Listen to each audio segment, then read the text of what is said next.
नमस्कार, मैं हूं प्रियंका और आप देख रहे हैं राष्ट्रीय जगत विजय न्यूज। सामाजिक कार्यकर्ता प्रतीक पांडे ने कहा कि एनएचएम कर्मचारियों की हड़ताल का समाधान प्रशासनिक नहीं अपितु राजनीतिक और प्रशासनिक षड्यंत्र के मध्य है। और आगे क्या कहा, आप भी सुनिए। तो सभी साथियों को नमस्कार। एक बार पुनः इस बार काफ़ी जल्दी आप लोगों के बीच लाइव आना पड़ा है और उसकी वजह यह है कि आप सभी परिचित हैं कि मैं आप लोगों से निरंतर बातचीत करता रहता हूं और अभी प्रदेश में एनएचएम कर्मचारी जो हैं उनकी हड़ताल का मुद्दा बहुत तेज़ी से गरमाया हुआ है। और सीधे विषय पे आता हूं, भूमिका निभाता हूं। चलिए, आप लोगों को आज की बात, चूंकि एनएचएम कर्मचारियों के साथ है मेरी, आप लोगों को एक बार थोड़ा सा शक नहीं हो रहा है क्या कि भाई हम लोग इतने लोगों से बात कर रहे हैं, मंत्री जी हमको बार बार आश्वासन दे रहे हैं, तो ये हड़ताल टूट क्यों नहीं रही है?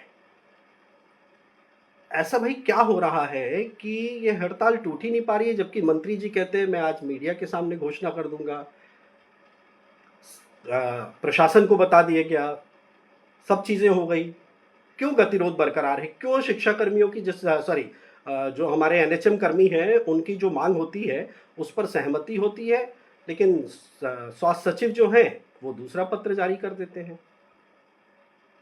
आज मैं इस विषय पर आपसे एक बिल्कुल अलग पक्ष लेकर आ रहा हूं और शायद आप में से काफ़ी सारे साथियों के लिए भरोसा करना मुश्किल होगा, लेकिन दुर्भाग्य से सच्चाई यही है।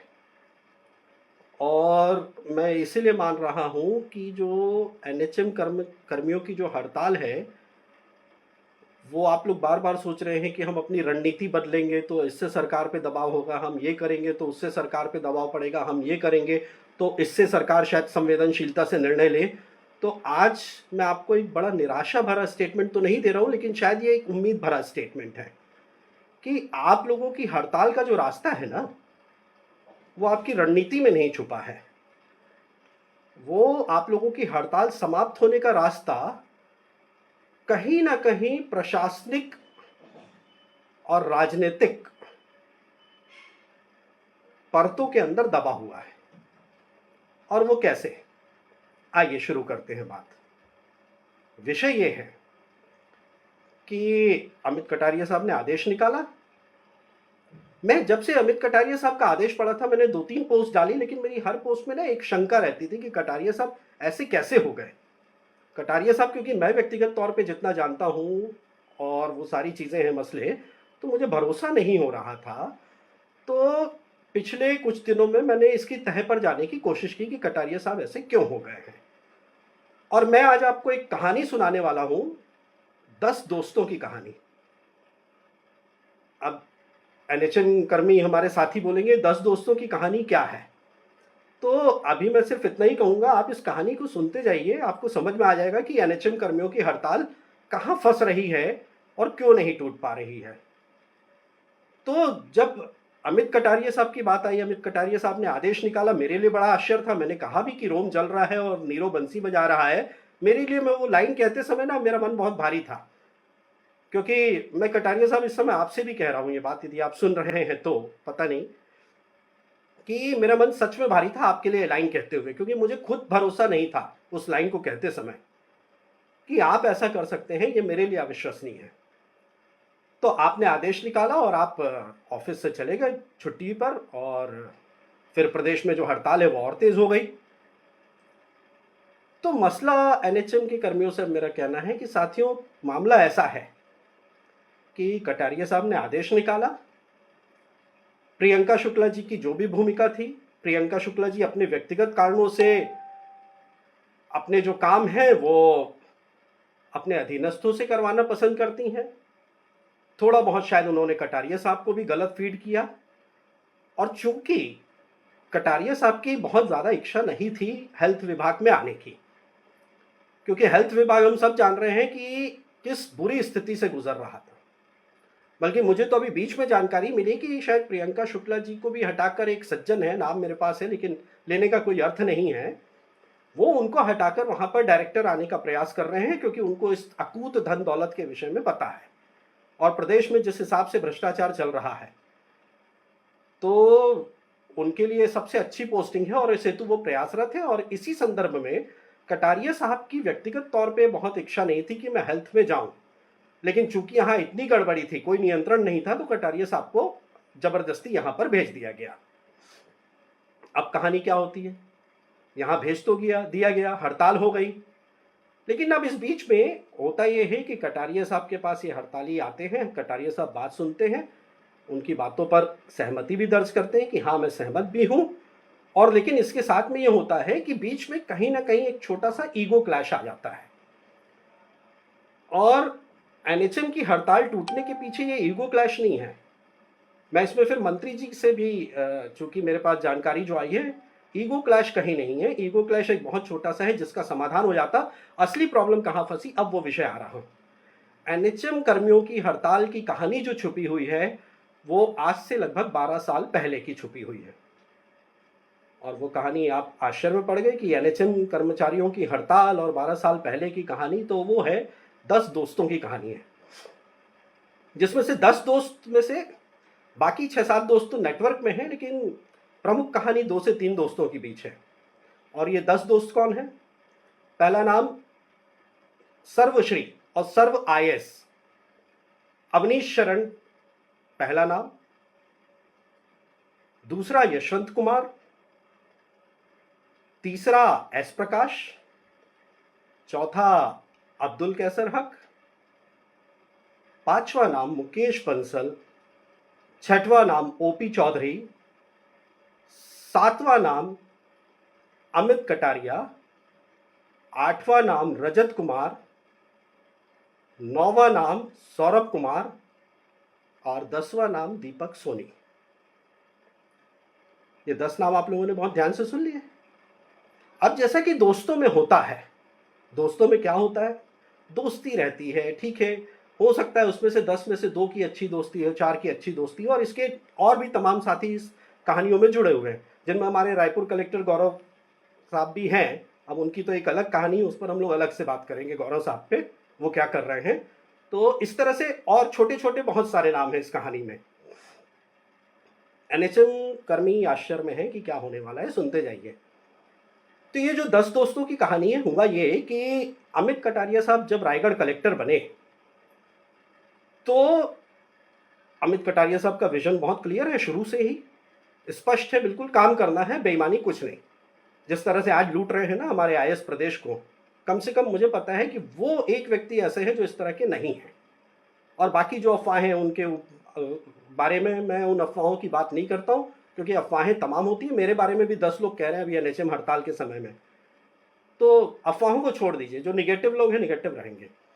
तो 10 दोस्तों की कहानी में है कि अब ये 3 दोस्त शामिल हो जाते हैं। इस सब 3 दोस्ती में नाम बचते हैं ओपी चौधरी जी, मुकेश बंसल जी और अमित कटारिया जी।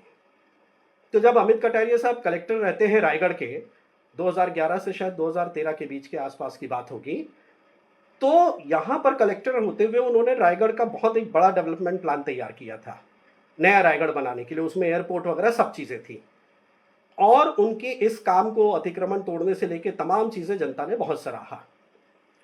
लेकिन इसके बाद यह हुआ कि इस कहानी में एंट्री होती है 2013 के बाद मुकेश बंसल साहब की, जब रायगढ़ में प्रसिद्ध तीर्थराज अग्रवाल जो तथाकथित घोटाला है 500 करोड़ का, वो भी तब हुआ था, और जिसकी फाइल मुकेश बंसल साहब ने यहां मंत्रालय सचिवालय भेजी थी तीर्थराज के खिलाफ।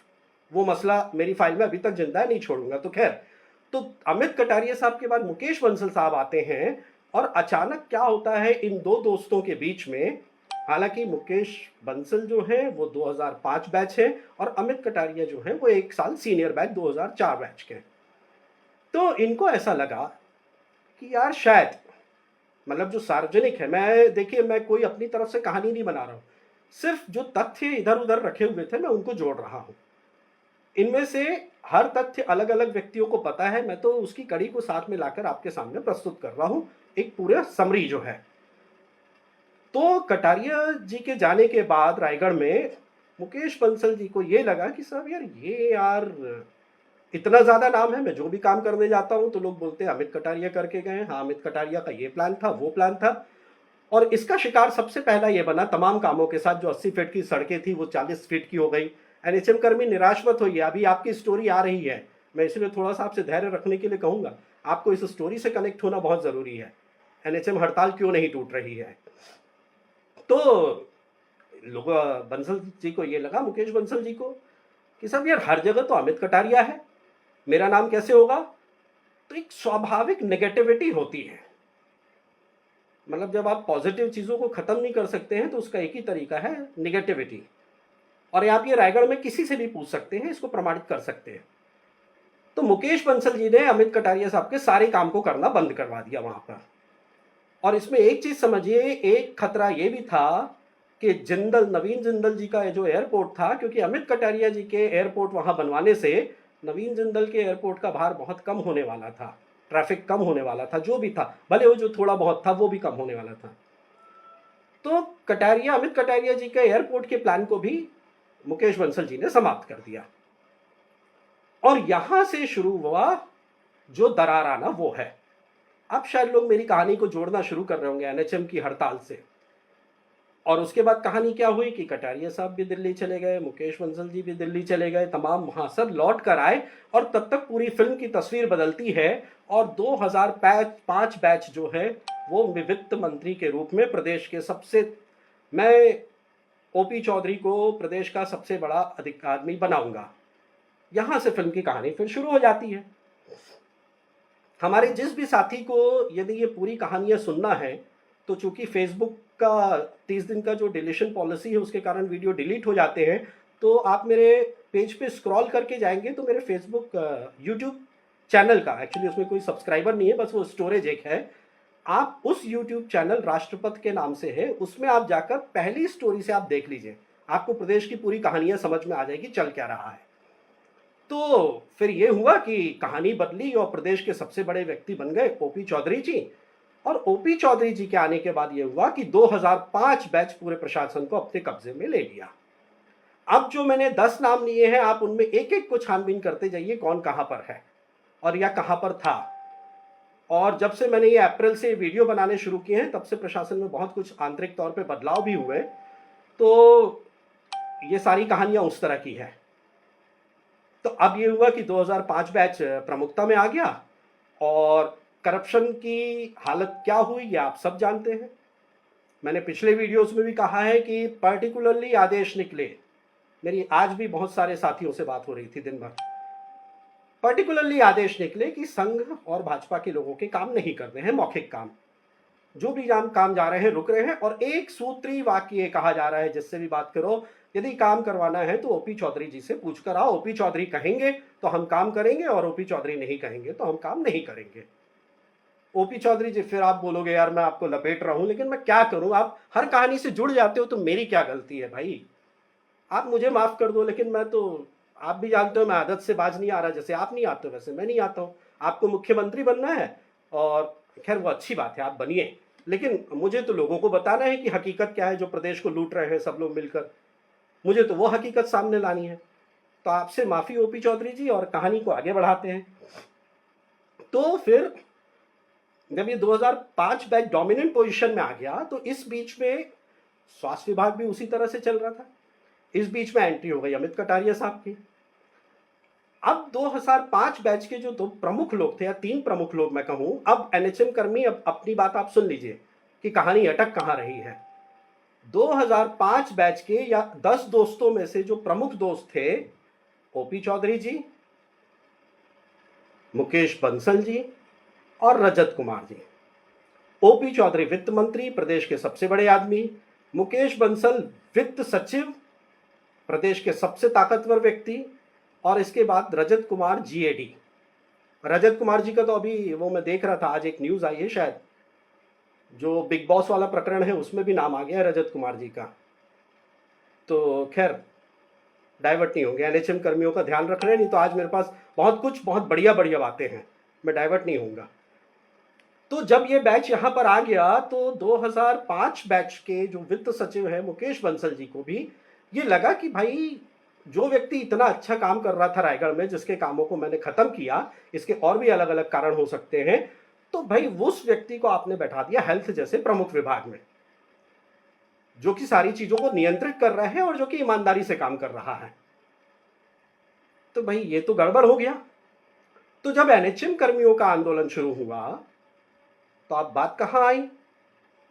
2 मिनट का था आंदोलन उनका समाप्त करना, 2 मिनट का आंदोलन। आज मेरे छोटे भाई से बात हो रही थी, तो उन्होंने छूटते ही कहा कि भैया उस आंदोलन को जो लोग लीड कर रहे हैं, और स्वास्थ्य मंत्री जी के पास भी यही फीडबैक पहुंचता है, हमारे ही अपने लोग देते हैं। हालांकि मैंने अपने छोटे भाई को समझाया तो सब सहमत हो गए, नहीं भैया आप ठीक कह रहे हैं।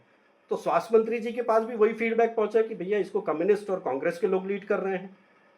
तो खैर मैंने उनको जवाब दे दिया और वो जवाब से संतुष्ट होकर शांत हो गए। कल हम आपको अगले एपिसोड में एनएचएम कर्मचारियों की हड़ताल के बारे में प्रतीक पांडे ने और क्या कुछ खास कहा, कल दिखाएंगे। फिलहाल इस खबर में इतना ही। देश प्रदेश की खबरों से अपडेटेड रहने के लिए हमारे चैनल को सब्सक्राइब करें और नए खबरों के नोटिफिकेशन के लिए बेल आइकॉन जरूर दबाएं। नमस्कार।